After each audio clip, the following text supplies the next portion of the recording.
하나님의 뜻을 두고 계십니다.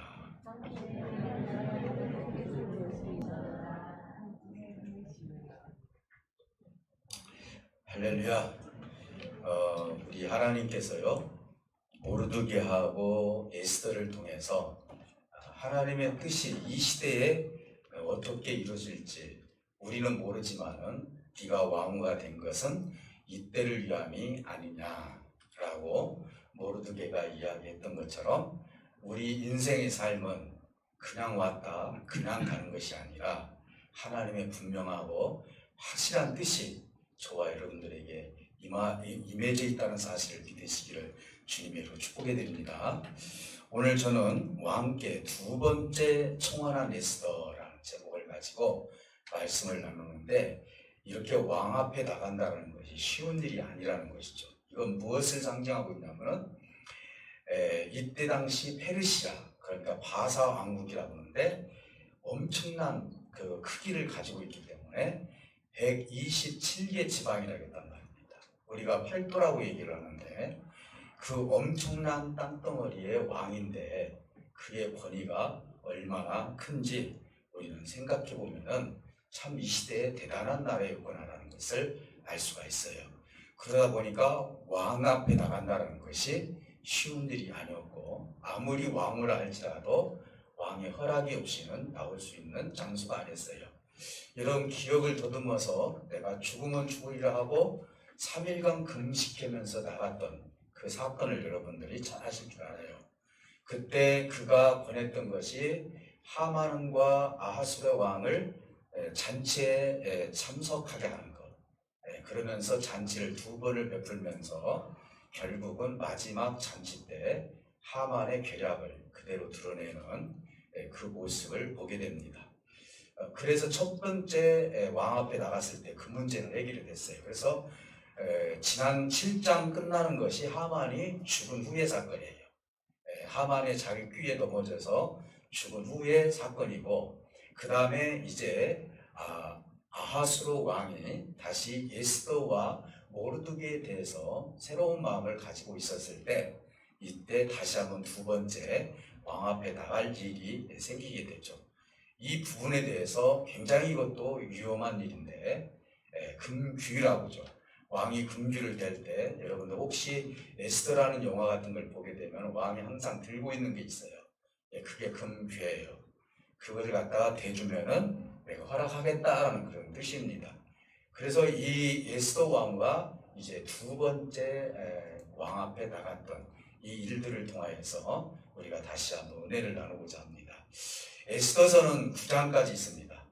9장까지 있는데 오늘 8장이고 다음 주가 9장으로 맞춰지게 됩니다. 그래서 오늘은 이 마지막 부분을 통해서 이 내용을 나누면서 하나님께서 이 에스더서를 통해서 우리에게 주는, 오늘날 우리에게 말씀하시는 것이 무엇을 지금 말씀하고 계시는가, 그리고 오늘 현실에 맞춰서 만약에 이 에스더 시대를 우리가 한번 비교해서 본다면은 어떻게 크리스찬으로서 우리가 살아갈 것인가에 대해서 한번 교훈을 얻고자 합니다. 모르드게와 에스더를 통해서 하나님께서는 70년 후에 예루살렘으로 귀가하기를 원했죠. 여러분 생각해 보시기 바랍니다. 미국에 갔던 1세대들이 2세대, 3세대를 낳게 되는데 그들은 한민족의 피가 흐르고 있죠. 그런데 그 생활에 젖어 있기 시작을 하면은 우리 한국에서 된장국이나 김치를 먹기가 힘들다 이 말이에요. 그 문화에서 살 수밖에 없죠. 이스라엘 백성들도 보면 어떻게 보면 70년이라는 포로 생활이었지만 그들이 그들의 그 문화, 그리고 1세대들이 거기 가서 거반 많이 죽었어요. 어렸을 때 따라갔던 자녀라면 혹시 모르겠네요. 그때 되면 따랐던 70년이니까요. 70이 넘죠. 그렇게 되거든요. 이렇게 되니까 거반 1세대들은 많이 죽었다라고 생각하면 될 것 같아요. 그러면 거기에는 2세대, 3세대들이 남아있기 때문에 하나님의 언약의 말씀을 얼마나 그들이 기억하고 있는가. 1차 포로 귀환에 한 5만 명밖에 귀환을 하지 못했어요. 그렇게 놓고 본다면은 이들이 그곳에서 생활을 하면서 재산도 있고 집도 있고 관계가 있기 때문에 다시 예루살렘으로 온다라는 것이 그게 쉬운 일은 아니라는 것이죠. 근데 성경에 보면은 1차, 2차, 3차에 걸쳐서 포로 귀환이 됩니다. 그러면 오늘 이 말씀 뭐냐?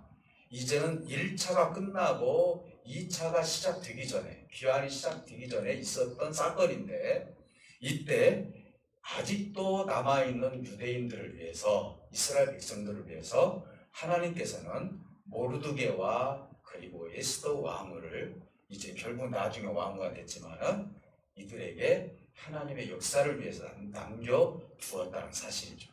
저는 이것을 보면서 왜 너희들이 나에게 이렇게 순종하지 않느냐, 또 벌을 내리시는 하나님이 아니라 남아있는 인간의 그 마음, 버릴 수 없는 어떤 육체적인 관계, 이런 것들을 하나님께서는 충분히 이해하고 계셨고, 또 이 부분을 통해서 하나님께서는 또 어떻게 하나님 나라를 확장해 가시는지, 이 부분이 에스더서를 통해서 고스란히 우리에게 주는 교훈이 크다라는 거예요. 여러분 잘 알다시피 예루살렘에서 핍박이 일어났을 때 디아스포라가 일어났어요. 이것은 막 흩어진 이스라엘 백성들이라는 것이죠. 여러분, 흩어진 것은 잘못됐다, 흩어진 것은 슬프다, 이렇게 생각할 수 있었지만은 실질적으로 예루살렘에서 쫓겨난, 도망가다시피 했던 초대교인들이 여기저기 흩어지면서 하나님 나라가 더 크게 확장되는 역사를 보게 되죠. 우리 하나님은 우리 인간이 봤을 때 모여 있어만 되겠지만은 흩어진 것을 우리 하나님께서는 어떻게 해석하느냐, 이곳에서 하나님의 뜻을 이룰 수 있는 장소로 만드는 것이 우리 아버지의 생각이시고 뜻이라는 것을 알 수가 있는 것입니다. 자, 그래서 우리 하나님은 끝까지 하나님을 믿는 백성들, 하나님의 생명들을 하나님께서 책임져 주신다는 사실을 오늘 본서에서도 우리에게 말씀을 하고 있어요. 오늘 우리는요, 누군가와의 관계를 통해서 무엇인가 잘못되면은 그것 때문에 인연을 끊는 경우들이 많아요. 어쩔 수 없어요. 인생이라는 것이 그만큼 연약하다는 존재죠. 그리고 그걸 반증하고 있는 거예요. 나에게 상처를 주고 어려움을 주게 되면 그분과의 관계가 끊을 수밖에 없는 것이 인간의 연약함이에요. 그런데 우리 하나님께서, 하나님께 우리 인간이 상처를 주고 배반을 했다 할지라도 우리 하나님은 그것 때문에 끊으시는 하나님이 아니에요. 그 장면이 어디서 나옵니까? 둘째 아들이 아버지 싫다고 나갔을 때 그 둘째 아들을 기다렸던 그 아버지의 마음이 하나님의 마음이라는 것을 알 수가 있습니다. 그래서 우리 인간적으로 생각하면은, 내가 이것을 잘못했으니까 하나님께서 나에게 큰 벌을 내리시겠다, 천벌을 받겠다, 이렇게 생각하시지만은 우리 하나님은 그 전에 여전히 그 생명이 나의 아들이라고 생각하고 계시기 때문에 그런 부분에 대해서 여전히 아버지도 마음 아파하고 계신다는 사실을 우리는 먼저 인지해야 될 줄 믿습니다. 그것이 바로 하나님의 마음임을 오늘 에스더서를 통해서 우리에게 주는 교훈이다, 이렇게 볼 수 있어요. 본장을 우리가 좀 잠깐 설명을 해보면요, 이스라엘 백성들이 죽음의 이귀에서 벗어났습니다. 왜 그렇습니까? 하만이라는 사람이 12월 13일 날 주사위를 던져가지고 이스라엘 백성들, 유다 백성들을 다 죽이는 날짜가 나왔기 때문에 그래요. 그런데 그 주인공, 그것을 결정을 했던 권위자 하만이 7장에서 죽고 말았습니다. 이 내용은 여러분 지난주에 제가 말씀드렸으니까 이제 오늘 본문을 통해서도 약간 설명이 나오겠지만은, 어쨌든 자기 귀에 자기가 넘어간, 그것이 바로 하나님의 역사를 통해서 이 하만이 죽고, 그리고 누가 등장이 되냐면은 모르드게가 등장이 되고 에스더 왕후의 역할이 더 커지는 것을 볼 수가 있다는 것입니다. 하만이 죽었지만 문제가 있었습니다. 그 문제는 뭐냐면은 하만이 보낸 조서의 내용이 문제예요. 이때가 지금 3월달 정도 됐죠. 그 모르드게를 통해서 이 문제를 제기를 해서 1월 달에 하만이 조서를 보냈다면 약 2달 10일 정도 갭이 있었어요. 23일 날, 3월 23일 날 모르드게가 다시 조서를 보내서 보냈으니까. 그러니까 이 내용을 놓고 보면은 12월 13일 날이 말이 남았네, 이렇게 할 수 있지만 그게 문제가 아니라 거기에 있는 민족들이나 백성들이 12월 13일을 초점을 맞춰서 준비하고 있다는 것이 문제죠. 멀었다는 것이 문제가 아니라, 곧 우리가 유다인들을 도륙을 해서 그리고 그들이 가지고 있는 전 재산을 우리가 뺏을 수 있는 시간이니까 우리가 이렇게 해서 작전을 세우고 했던 것이 이제 몇 달 남지 않았다 이 말입니다. 그러니까 어떻게 보면 굉장히 위험할 수밖에 없는 시간이었다는 것을 볼 수가 있어요. 그렇기 때문에 하만이 죽었다 할지라도 왕의 인을 찍은 이 조서는 여전히 살아있는 거예요. 그렇기 때문에 이 조서대로 많은 사람들이 127개 지방에 있는 많은 사람들이 그날만 기다릴 수밖에 없다는 것이죠. 얼마나 심각합니까? 그래서 이제 완전히 위험해서 해속인 것이 아니다라는 것을 모르드게도 알고 있었고 에스더도 그것을 인지하게 되는 거예요. 이제 이 내용이 여기에 나와 있고, 그리고 하만이 죽은 다음에 에스더의 주의 그리고 모르드게의 주의가 어떻게 됐는지 이 부분을 오늘 본문에서 이야기를 하고 있어요. 에스더 같은 경우는 왕이 하만의 가족, 하만이 가지고 있는 전 재산을 에스더에게 주었어요. 그러니까 에스더가 주인이 된 거예요. 그리고 나서 거기에 보면은 무슨 내용이 있냐면은 모르드게하고 에스더인 왕후가 어떤 관계인지 대해서 아수르 왕에게 적극적으로 설명을 하고 있어요. 그러니까 그때 이해를 하는 거예요. 모르드게가 나를 위해서 고소를 해가지고 내 생명을 건진 사건도 있지 않습니까? 이렇게 놓고 보니까 이 모르드게는 굉장히 고마운 사람이에요.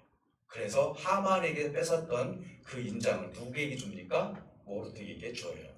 그리고 15절 정도 가면은 어떤 일이 벌어집니까? 모르드게에게 옷을 입히고 관을 씌우고 그리고 그 나라의 총리가 될 수 있도록 이제는 모르드게가 굉장히 큰 권위를 갖게 되는 것이죠. 다시 말씀드리면은 에스더에게는 이제는 하만의 집을 다스릴 수 있는 그 권세를 주었고, 에스더는 이 하만의 집을 내가 가졌기 때문에 모르드게에게 이 집을 관리하도록 그것을 맡겨 주었다는 것이죠. 그리고 총리가 되었다는 거예요. 그만큼 이제는 하만이 가지고 있는 것보다도 모르드게가 가지고 있는 권위와 에스더의 권위가 굉장히 높아졌다는 것을 알 수가 있습니다. 자, 문제는 뭡니까? 127개 지방에 흩어져 있는 조서예요. 12월 13일이면 탈취가 되고 유다인들이 죽임을 당하고 그리고 도륙을 당하고 이것은 굉장히 위험하기 때문에 이제는 모르드게하고 에스더는 이걸 심각하게 생각을 하고 있었어요. 그러면 이걸 어떻게 해야 될까? 아마 모르드게는 그렇게 얘기를 했을 거예요. 왕 앞에 다시 나가야 됩니다. 그러니까 지난번에도 목숨을 건졌잖아요. 근데 여기에서는 에스더는요, 아닙니다. 내가 이제 왕 앞에 나가는 거 힘듭니다. 이런 얘기 하나도 없어요.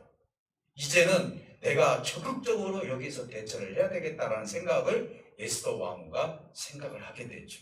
그러면서 에스더 왕후가 아수르 왕 앞에 가요. 이 갭이 시간이 좀 걸려요. 그래서 그 자리에 가가지고 이야기를 해요. 1절, 2절, 3절이 그냥 단시간에 우리가 적혀 있지만은 그 갭은 커요.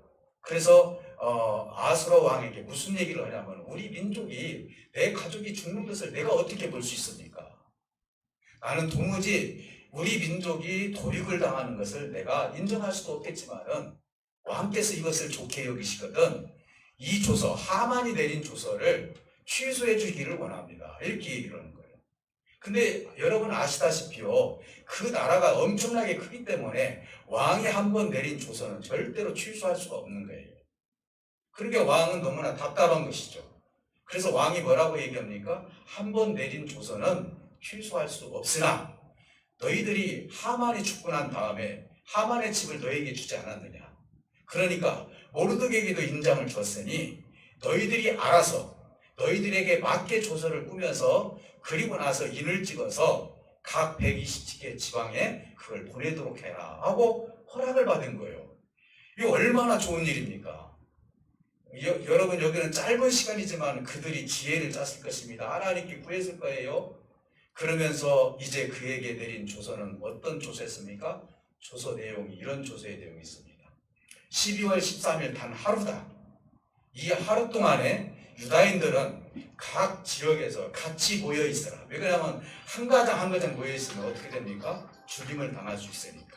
그리고 그들이 모여서 유다인들을 죽이려고 할 때 너희들에게도 생명을 죽일 수 있는 권한을 줄 테니까 만약에 그들이 너희들을 도륙을 하게 되면은 너희들도 그 처자와 그들을 죽이고 그들의 재산을 빼앗아서 너희 것으로 삼도록 해라 라고 하면서 조서가 똑같은데 방향만 틀린 거예요. 하만이 내린 조서는 뭐예요? 유다인을 향했다면 유다인에게 내린 조서는 뭐예요? 각 지방에 있는 각 민족들에게 화살이 가 있다는 것이죠. 자, 그러면서 어떤 현상이 벌어집니까? 이것이 이제 얼마 남지 않았기 때문에 오늘 본문에서 보면 이것이 급한 일이라는 것을 알게 되죠. 자, 그러면서 이제는 왕께서 오히려 이 부분을 통해서 역졸들을 통해서 준마, 그러니까 성경에 보니까 역졸들이라는 건 뭐냐면은 왕의 일을 맡은 자들이에요. 그 왕의 일을 맡아서 급하게 준마를 타고 급한 정나를 하려면은 이들이 역할을 했어요. 그러니까 모르드게는 충분히 이것을 쓸 수 있는 권한이 있는 거예요. 그래서 이 조서를 써서 급하게 각 127개 지방에 역졸들을 시켜서 왕의 준마를 타고 급하게 다 전달을 합니다. 여러분, 나라에서요 한번 모든 것을 전하는데 2달이 걸려요. 2달. 지금이야 인터넷 시대지만은요, 그때는 최고로 빠른 것은 왕이 타는 준말, 그것도 왕의 준말이라는 권위를 나타내는 건데 말 중에서도 정말 최고로 좋은 말만 골라서 왕의 말이 된 것이죠. 모르드게는 이것을 이용을 해서 각 지방에 이 조서를 보내게 됩니다. 이제 이 조서를 받은 유다인들은 너무너무 좋았어요. 근데 이 소식을 누가 듣습니까? 12월 13일만 기다렸던 이 사람들이 생각을 해보니까 이게 어찌된 일이냐, 소문이 자자할 거 아닙니까? 이제 지금이야 신문이 있어서 얼마든지 하루 만에 다 알지만은 하만이 죽었대. 하만이 정말 이 권위자였는데 유다인 모르드게가 이 나라의 총리가 됐다는 거예요. 근데 우리가 만약에 유다인들을 만약에 죽이게 된다면은 우리가 그 권위자 앞에서 무슨 면목이 있고 우리가 잘못되면은 죽을 수도 있지 않겠느냐. 아마 이런 생각들이 분주했을 거예요. 그러니 이 조서가 얼마나 기가 막히게 잘 써 있는지 몰라요. 이것 때문에 어떻게 돼요? 이것 때문에 결국은 싸움이 안 일어나는 것이죠. 우리가 국방력을 뭘로 얘기합니까? 북쪽이 핵을 가지고 있으면 우리도 핵을 가지고 있어야 평화를 유지할 수 있다. 이 논리를 얘기하지 않습니까? 모르겠어요. 여 논리하고 좀 맞을지 어쩔지는 모르지만은 힘의 대결이죠. 조서의 대결이었습니다. 너희들이 죽일 것 같으면 여기에서 힘을 모아서 죽일 수 있다는 것이죠. 그러니까 서로가 죽일 수 없는 그런 상황에까지 가게 되었던 거예요. 근데 더 아이러니한 것은 뭡니까? 성경 후반절에 보니까 모두가 유다인이 되기를 원하더라. 그래서 그게 진짜로 유대인들이 다 돼버린 사람들이 수도 없이 많았다. 이렇게 얘기를 해요. 어떻게 혈통이 다른데 유다인이 될 수 있느냐. 이렇게 할 수 있지만 제가 가만히 생각해 보니까 시집 보내고 장가 보내고 그리고 같이 친척을 맺고 하면은 유대인의 그런 어떤 힘을 얻을 수 있지 않을까요? 아마 그렇지 않았을까도 제가 생각이 드는 거예요. 저는 오늘 모르드게하고 에스더가 얼마나 지혜롭게 하나님 앞에 기도를 했고 하나님께서 이 조서를 통하여서 이 유다인들을 이렇게 살렸던 이 역사를 통하여서 오늘 우리가 얻는 교훈이 과연 무엇이냐, 이걸 한번 생각해 보자는 거예요. 오늘 에스더라는 영화를 제가 한번 찾아봤어요. 그런데요, 죽음은 죽으리라는 영화, 뭐 그런 내용이고요. 결국은 에스더의 어떤 드라마틱한 그런 모습만 나타나지 그 속에 숨겨져 있는 하나님 아버지의 뜻이 별로 없더라고요. 그래서 좋은 영화면은 언제 나를 한번 잡아서 영화를 한번 봐야 되겠다 해서 만약에 좋은 영화가 있으면 주일 찬양 예배 때 한번 여러분들이 영화를 봤으면 좋겠다는 생각이 들어요. 왜냐하면 물론 각색도 했겠지만은 거기에는 그 나라의 어떤 문화, 크기, 그리고 왕의 권위가 얼마나 큰지 이런 부분들을 영화에서 그려놨기 때문에 이해하는 데는 굉장히 도움이 되겠다. 그런데 교훈적인 것은 우리가 성경적으로 풀었을 때 진정한 교훈을 얻을 수 있다는 것이죠. 저는 교훈 3가지만 여러분들에게 말씀을 드리려고 합니다. 하나는 뭐냐? 하나님은 반드시 지금이나 그때나 역사를 주관하시는 하나님이라는 것이죠. 우리 하나님이 지금 코로나 시대를 알을까요, 모를까요? 알죠. 앞으로 미래가 어떻게 될지를 우리 하나님께서 왜 모르시겠습니까? 과거를 아시는 하나님, 지나간 일뿐만 아니라 현재도 아시는 하나님, 그리고 미래도 아시는 하나님이 역사를 주관하시는 하나님입니다. 왜 제가 이 말씀을 드리냐면, 여러분들이 오늘 에스더서를 잊지 말아야 될 것은 모르드게하고 하만의 싸움이 아니라겠어요. 누구와 싸움이냐? 아멜렉 족속과 그리고 유다 족속과의 싸움이에요. 다시 말씀드리면 이스라엘과의 싸움인 거예요. 제가 이 역사를 간단하게 두 가지만 말씀을 드리겠습니다. 아멜렉 족속이 언제부터 나왔는지. 이 아멜렉 족속은요, 이스라엘 백성들이 예굽에서 430년 동안 광야 생활을 하다가 모세를 통해서 민족의 지도자를 통해서 홍해를 건넜고, 그리고 40년 동안 이 광야 생활을 하면서 첫 번째 유대인들, 이스라엘 백성들을 죽인 민족이 아멜렉 족속이에요. 그 지역을 건너가지 못하도록 하나님께서는 그 지역을 건너서 젖과 꿀이 흐르는 가나안 땅에 가야 되는데, 그러다 보니까 쫓기면서 나중에 어떤 일이 벌어지느냐, 뒤쪽으로 가가지고 노인들, 어린이들, 연약한 자들, 그때 당시 병든 자가 없을까요? 그리고 군인이라 할지라도 지쳐있는 자들 뒤에 꽁무니 가서 아멜렉 족속들이 유다인들, 이스라엘 백성들을 죽였다 이 말이에요. 하나님이 그 모습을 봤던 거예요. 제가 이 말씀을 드리면서 하나님이 누구를 보고 계십니까? 세상에서 연약한 자, 고아, 홀로 된 사람들, 병든 자들, 그리고 사회에서 지탄받는 자들, 인정받지 못하는 자들, 세상에서 어떻게 살아야 될지 모르는 불쌍한 영혼들이 이 땅에 너무너무 많기 때문에 하나님의 관심은 거기에 있었는데, 오히려 그들을, 건강한 사람을 죽인 것이 아니라 연약한 사람을 뒤에 꽁무니를 가가지고 이스라엘 백성들을 죽였기 때문에 하나님의 노가 생겨버린 거예요. 그래서 하나님께서는 뭐라고 말씀합니까? 앞으로 아멜렉 족속을 다 없애버리겠다고 하나님께서 말씀하신 거예요. 자, 그러면서 이제 전쟁이 일어났잖아요. 모세가 산 위에 올라가서 손을 들고 아론과 홀이 옆에서 손을 들어주면서 손이 내려가면은 이스라엘 백성들이 이기고, 올라가면 또 내려가면은 또 후퇴되고, 이렇게 하면서 아멜렉 족속과 전쟁이 일어났어요. 그리고 나서 이제는 결국은 승리를 하게 되는 거예요. 하지만 아멜렉 족속은 여전히 남아있는 거예요. 그리고 나서 세월이 지나면서 이스라엘에게는 왕이 필요하다. 백성들이 자꾸 요구를 하는 거예요. 그때 이스라엘의 첫 번째 왕이 사울왕이었죠. 이 사울왕을 통하여서 하나님께서 첫 번째 사울왕에게 오늘날로 말하면 미션을 준 거예요. 너 기억하고 있냐? 내가 아멜렉 족속을 전멸하기를 원한다.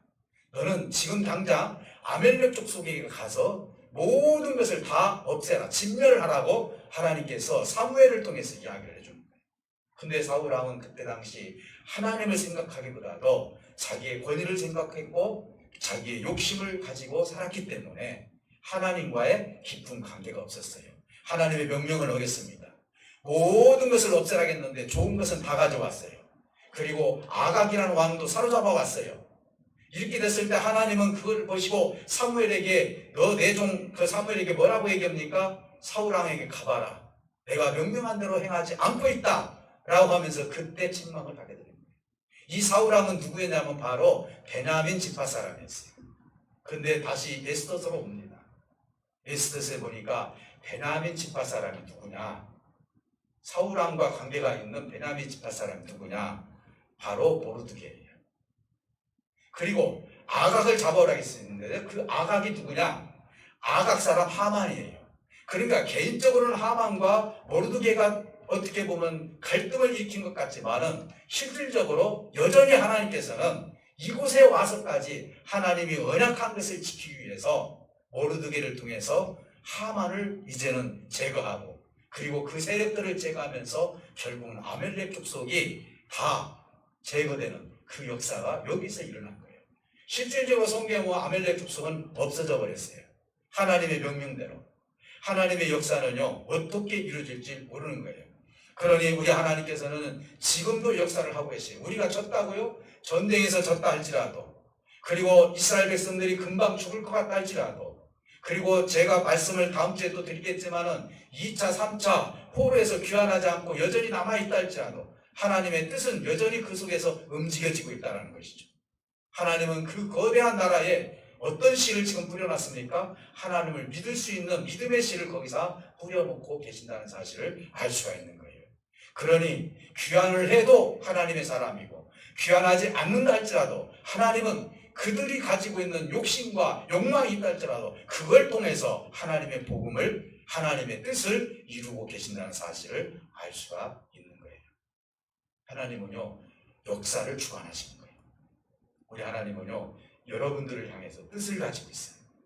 저도 하나님께서 뜻을 가지고 있지만 여러분들이 어렵고 힘들고 고통스럽고 도무지 내가 일어설 수 없는 상황이고 풍랑을 여전히 내가 만나고 있다 할지라도 하나님께서 저와 여러분을 버리신 것이 아니라 그 속에서 여전히 하나님은 역사하시기를 원하신다는 사실을 믿으시기를 주님의 축복합니다. 그러니 여러분들 일어나는 풍랑만 보지 마시고 풍랑 속에 우리 하나님이 계시는 그 하나님의 모습을 보시기를 주님을 축복합니다. 하만을 통해서 죽을 것 같은 풍랑이 일어났다 할지라도 그 풍랑 속에서도 하나님은 여전히 모르드게를 살렸고 에스더 왕후를 통하여서 오히려 그것을 역전시켜서 하나님의 뜻을 이루신 것을 보게 된다면 오늘 우리가 당하는 어떤 어려움과 고통과 도무지 이해되지 않는 일이 있다 할지라도 하나님께 맡기시고 하나님께 구하시고 하나님께 기도하시기를 주님을 축복합니다. 왜? 한 사람 한 사람을 그만큼 귀중히 여기시기 때문에 그렇습니다. 사랑하는 성도 여러분, 이제는 무엇보다도 우리 하나님께서 하나님의 역사는 끊기지 않는다는 사실을 알았고 또 하나의 교훈은 어떤 교훈이냐? 하나님의 역사는요, 내가 유대인입니다 라고 했을 때부터 하나님께서 역사하셨다는 사실이에요. 자, 한번 모르드게하고 에스더 왕후를 한번 생각해 봅시다. 자, 이 말은 어떤 말이냐면 내가 그리스도인입니다 라고 할 때 오늘날 누구를 만나든지 간에 내가 그리스도인입니다 라고 할 때 하나님께서 나와 함께 하시고 역사를 이루시는 거예요. 오늘날 우리 청년들, 학생들에게 교회 다니는 것을 부끄러워한다는 거예요. 제가 초등학교 다닐 때만 해도 성경을 품에 안고 신문지다 싸가지고 교회 가는 청년도 봤어요. 부끄럽다는 것이죠. 우리 하나님을 부끄러워하게 되면은 아버지의 보좌에서 우리 예수님께서 부끄러워할 것이라고 얘기했거든요. 이걸 놓고 봤을 때 과연 내가 유대인요, 이 말은 나는 그리스도인요, 그것을 통해서 하나님은 역사하신다는 거예요. 자, 오늘 이 본문을 통해서 이제 첫 번째 1장으로 한번 넘어가서 한번 생각해 보시기 바랍니다.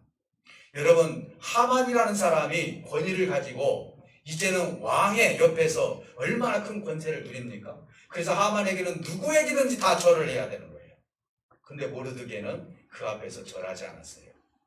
그래서 하루는 물어봅니다. 당신은 왜 절을 하지 않습니까? 주변에 있는 사람들이 이 권위자 앞에서 당신 절하지 않으면 얼마나 가려고 그래? 절해. 이렇게 얘기를 했는데 않는다고 하면서 뭐라고 합니까? 그 자리에서 나는 유대인입니다. 이렇게 얘기를 한 거예요. 자, 이 소식을 누가 듣냐면 하만이 들어요. 그러나 하만은 유대인을 정말로 싫어하는 사람이었는데 유대인의 역사를 알기 때문에 그래? 네가 유대인이기 때문에 나에게 절을 하지 않아? 그래, 너를 내가 반드시 죽이고 말겠다 라는 그런 악심이 품어질 수밖에 없었어요. 내가 유대인이라고 고백을 했기 때문에 그에게는 위험의 죄가 됐다는 거예요. 내가 그리스도인이라고 했기 때문에 세상에서 손가락질 당할 수도 있고 위험에 처할 수도 있다는 거예요. 지금이야 평안한 시대지만 전쟁이 일어난다거나 정치적으로 어려움이 있다거나 그 민족의 종교에 대해서 관심을 갖지 않고 오히려 아편자로 생각을 한다거나 그 자리에서는 우리가 그 말을 하기가 너무너무 힘든 것이죠. 근데 모르드게가 그 얘기를 하면 내가 곤욕을 치른다는 것을 왜 모를까요? 알죠. 그에게는 당장 지금 하만을 통해서 죽을 수밖에 없는 그런 나약한 존재가 되었지만 여전히 그는 유대인으로서 어떻게 합니까? 이제는 옷을 찢고 죄를 부리면서 하나님 앞에 회개하기 시작을 하는 거예요. 내가 유대인이요, 내가 그리스도인이요 했을 때 하나님은 비록 그가 회개를 하면서 하나님 앞에 간구했을 때 죽을 것 같던 자기였지만 어떻게 됐습니까?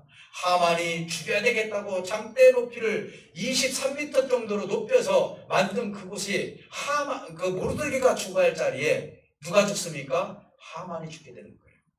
왜? 내가 유대인이요 했을 때부터 하나님이 역사하기 시작했어요. 하만이 왕 앞에서 권세를 부렸지만 나중에는 그 하만의 자리에 누가 올라갑니까? 모르드게가 올라가서 그 나라의 페르시아의 총리가 되고 있지 않습니까? 왜 그렇게 일어납니까? 나는 죽으면 죽으리라. 내가 이곳에서 유대인이라고 하면은 인정을 받지 못하고 이곳에서 불이익을 당할 수밖에 없기 때문에 나는 하나님 앞에 내가 유대인이라는 사실을 말함으로 말미암아 하나님께 다 맡겼다는 거예요. 내 입술을 통해서 내가 그리스도니요 나는 하나님밖에 없습니다라고 고백을 했을 때 이 말에 대해서 누가 책임지는 거예요? 하나님이 책임져 주신다는 사실인 거예요.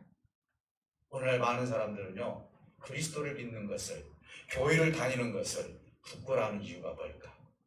그것은 어떻게 보면요 교회가 그리고 주의 생명들이 하나님의 참된 모습을 나타내지 못했기 때문에 세상에서 부정과 부패와 그리고 웬만한 우리 국회의원들도 보면은 다 예수님을 믿고 교회를 다니시는 분인데 누구라고 여기서 얘기는 할 수 없지만은 그들 뒤에 보면 부정과 부패와 부귀와 영화가 얼마나 많이 있습니까? 정말 그들이 제대로 하나님을 생각하고 하나님의 뜻을 이루는 사람인지 자기의 권세만 누리기 위해서 그냥 어떤 종교 하나를 가지고 그곳에 사람들이 많으니까 내가 정치력을 발휘하기 위해서 혹시라도 그런 마음을 가지고 교회에 나오는 것은 아닌지 이런 걸 놓고 봤을 때 내가 그리스도인이요 라고 했을 때는 거기에 대한 책임감을 가지고 삶을 살았을 때 하나님은 거기에 대해서 역사하신다는 사실을 믿으시기를 주님으로 축복해 드립니다.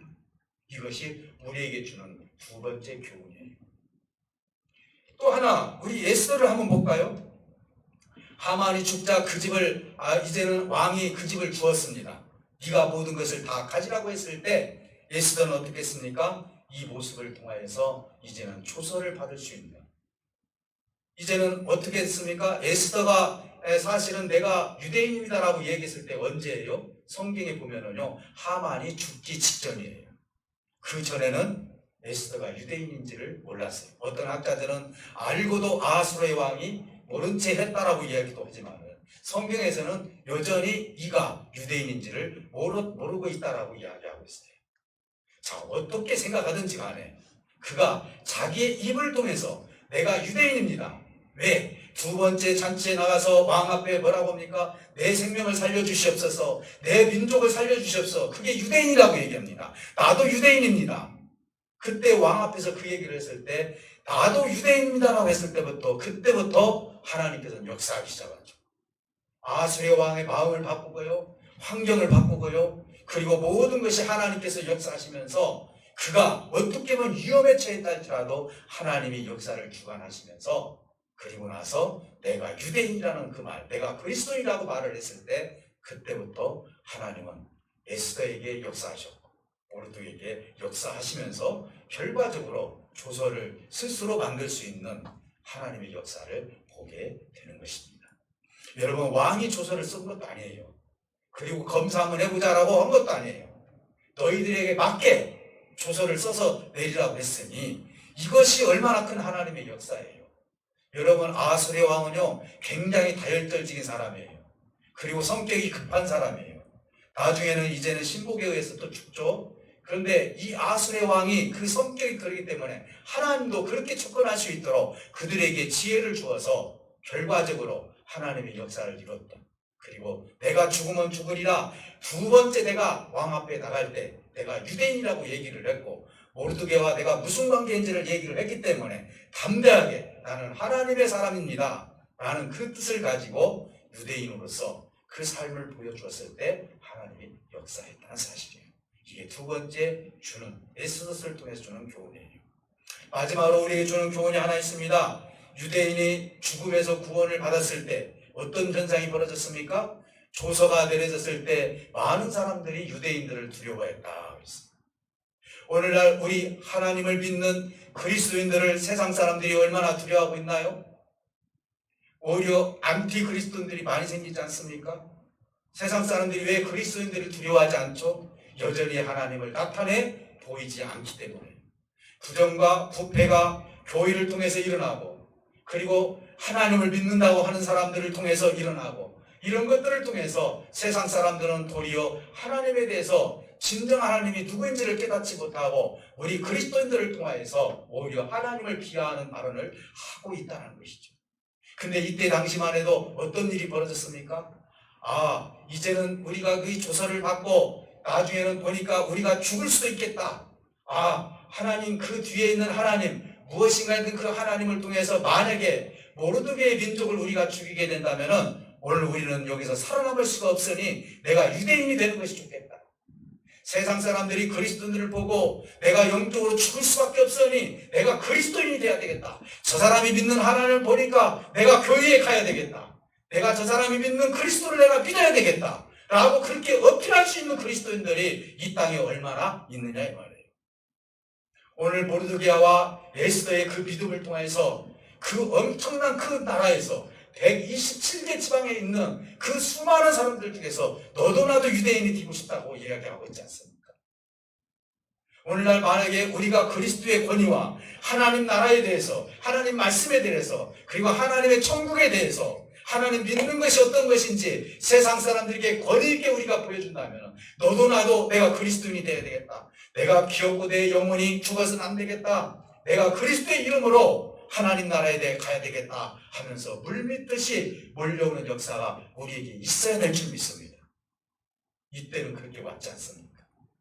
오늘날 우리에게 주는 교훈이 뭡니까? 우리의 모습을 통해서 예수님을 믿겠다는 사람이 몇 명이나 됩니까? 오늘 비록 나는 세례를 받고 구원을 받았습니다. 근데 하나님이 우리에게 원하시는 것이 뭡니까? 너를 통해서 나를 나타내기를 원합니다. 주님은 그래서 너는 세상의 빛과 소금이니 소금의 맛을 내라. 빛의 역할을 해라. 그렇게 하면서 그리스도의 삶을 살아가기를 원하는 것이 주님의 뜻이라는 것을 오늘 에스더를 통해서 알 수 있어요. 에스더는 죽으면 죽으리라 하면서 그렇게 생각을 하면서 왕 앞에 나갔지만 우리 예수님은요 이 땅에 오셨을 때 죽으러 오셨어요. 무엇 때문에? 인생을 구원하기 위해서. 하나님 나라가 반드시 계신다라는 거.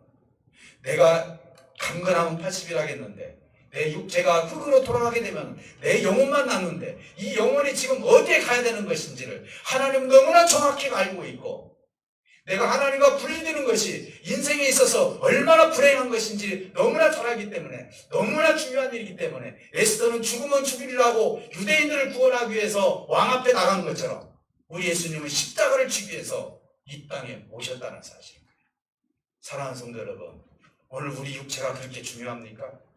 우리 사는 것이 그렇게 우리에게 정말 좋은 것입니까? 사실 이 땅에 사는 것은 다 수단이에요. 우리는 연세가 드시면 병들게 되어 있고요. 나이가 들으시면 내가 조금 있으면 눈이 흐려지게 되어 있고요. 귀가 어둡게 되어 있고요. 점점점 내 기력은 떨어져서 하나님 앞에 갈 날만 우리가 기다리는 것이 아닙니까? 이렇게 연약한 인생을 가지고도 여전히 세상의 매력을 느끼면서 세상의 것을 붙잡으려고 하는 그리스도인들이 얼마나 많은지 몰라요. 물론 우리는 이 땅에 살면서요 정말 누리면서 사셔야 돼요. 가난하게 살아라는 얘기가 아니에요. 불쌍하게 살아라는 얘기가 아니에요. 병들면서 살아라는 얘기가 아니에요. 병 안 들기 위해서 여러분 병원도 가시고 치료도 받으시고 검진도 받으시고 그리고 경제활동도 하시라는 것이죠. 다만 목적만은 되지 말라 이 말이에요. 우리의 목적은 어디입니까? 하나님 나라죠. 오늘 에스더와 모르드게를 통해서 왜 그들이 그런 과감한 역사를 이뤘습니까? 내 목숨은 한 목숨이지만은 하나님이 역사하시게 된다면 오늘 내가 사는 이 인생 중에서 오늘 나를 데려가신다 할지라도 나는 영광입니다. 이런 마음을 가지고 살았기 때문에 그 역사를 이룬 거예요. 사도 바울 선생님, 나는 육신의 장막을 벗고 하나님의 품에 안기기를 원한다라고 얘기하지 않습니까? 이렇게 놓고 본다면 우리가 이 땅에 살면서 가져야 할 소망이 뭐겠어요? 여러분들 참 열심히 사시고 다복하게 사시고 부하게 사시는 것 좋습니다. 그건 여러분들의 노력에 따라서 힘에 따라서 다 하나님이 주시는 일반 계시예요. 그러나 특별히 우리에게 주신 계시가 있어요.